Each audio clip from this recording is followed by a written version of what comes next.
9 companions. So be it. You shall be the Fellowship of the Ring. I have been watching fantasy films ever since I was a kid, and every time I do, I always feel enchanted by the beautiful worlds, gorgeous music, and otherworldly stories that they tell. It doesn't matter if I have seen them plenty of times, the feeling of awe and wonder is always there. There is definitely something magical about those kinds of films. Out of all the fantasy films I have watched, the Lord of the Rings trilogy is my all-time favorite. Those films are a complete cut above the rest, a filmmaking standard by which many films after it have been inspired by. I have lost count of how many times I have rewatched the trilogy ever since I was a kid.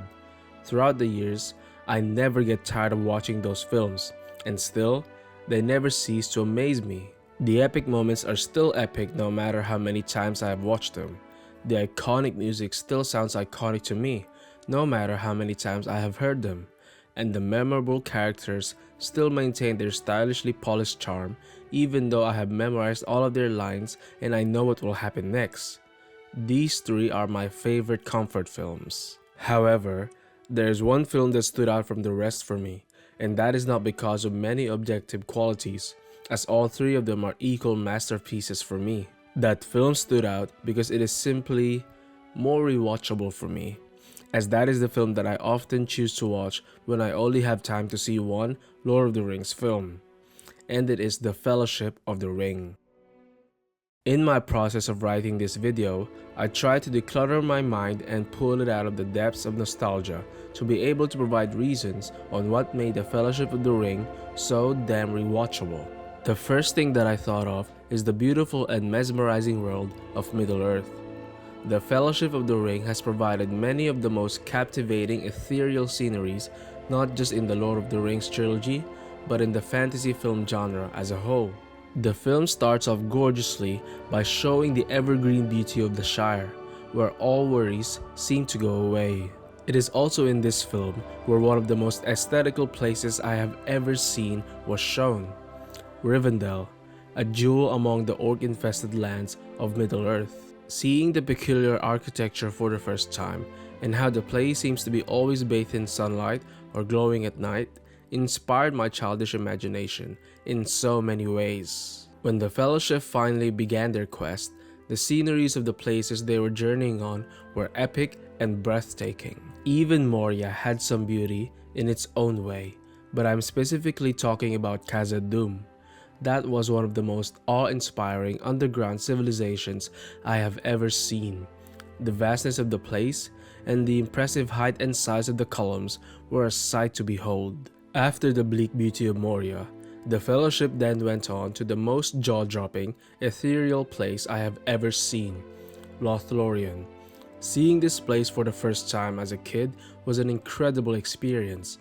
I think this is where I fell in love with the fantasy genre. Seeing all these places in one film were magical, and it is one of the things I love about The Fellowship of the Ring. Another amazing aspect of the film that I love were the iconic musical pieces that were being played. I think this is one of the main reasons why the Lord of the Rings trilogy were such masterpieces, because of the instrumentals that were being played that made the scenes much more epic and complete. I love how the music perfectly encapsulates the place that the characters are in and the things that they do.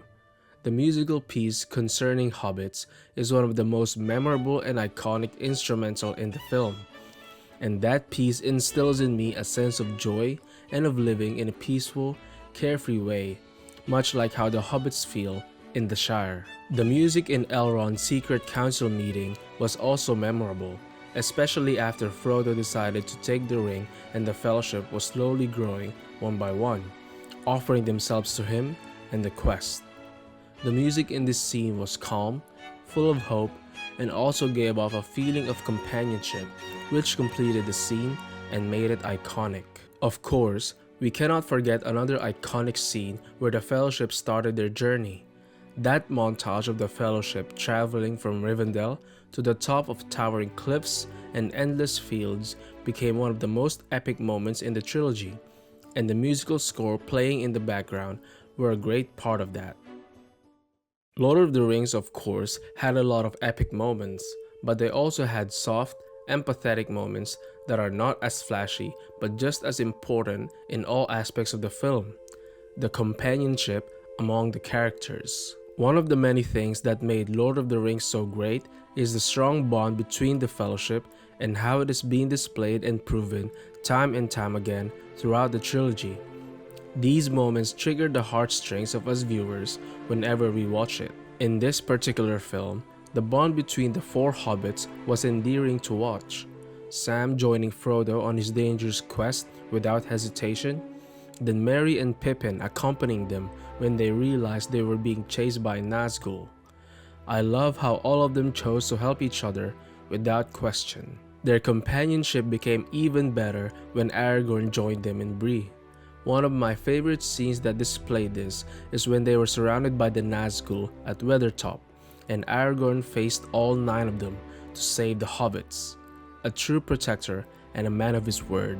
The forming of the Fellowship at Rivendell is when the sense of companionship of Lord of the Rings was at its peak, and that was such a joyful and wholesome scene to watch. 8 companions willingly joining Frodo on the quest of going to Mordor and destroying the One Ring, knowing how perilous the journey will be, knowing also that it might cost them their lives, but they still offered themselves anyway. That is one of my favorite scenes in all of cinema. Of course, we cannot forget one of the first tests of the Fellowship in Moria, where Gandalf faced the Balrog alone, sacrificing himself so that the Fellowship may be able to escape and continue the quest.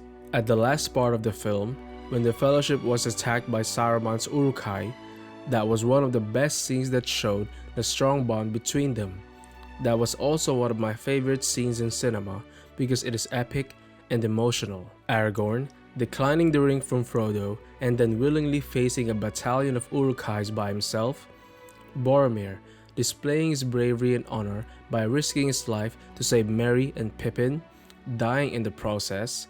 Then Aragorn, Legolas, and Gimli, leaving everything behind to chase after the Uruk-hais that took Merry and Pippin.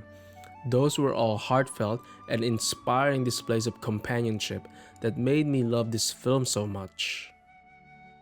I have mentioned a lot of things that, in my opinion, made The Fellowship of the Ring a great, timeless film.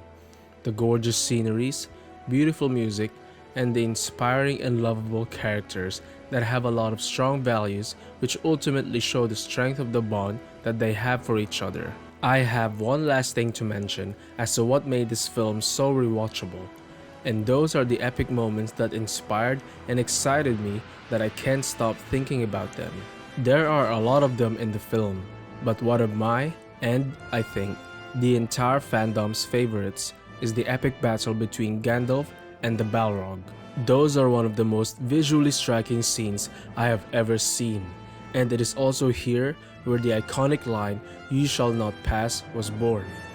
The scenery, the music, and Gandalf's authoritative actions and monologues. Everything in this scene was flawless. There were, of course, other epic moments that made the film into the masterpiece that it is. There was Aragorn and the Hobbits' flight to Rivendell, including, of course, the battle at Weathertop and Arwen defeating the Nazgûls with the water spell that turned the river to horses. There was also the formation of the Fellowship and their first journey together, the Battle of Moria in Balin's tomb that started with Pippin's clumsy accident, and the scene between Frodo and Galadriel, where he saw the scouring of the Shire and offered her the ring, wherein for a moment she turned into a dark, powerful queen before ultimately not giving in to temptation. Those moments are etched in my mind forever, and I think that's what made the film rewatchable for me, because I always want to watch those awesome moments again and again.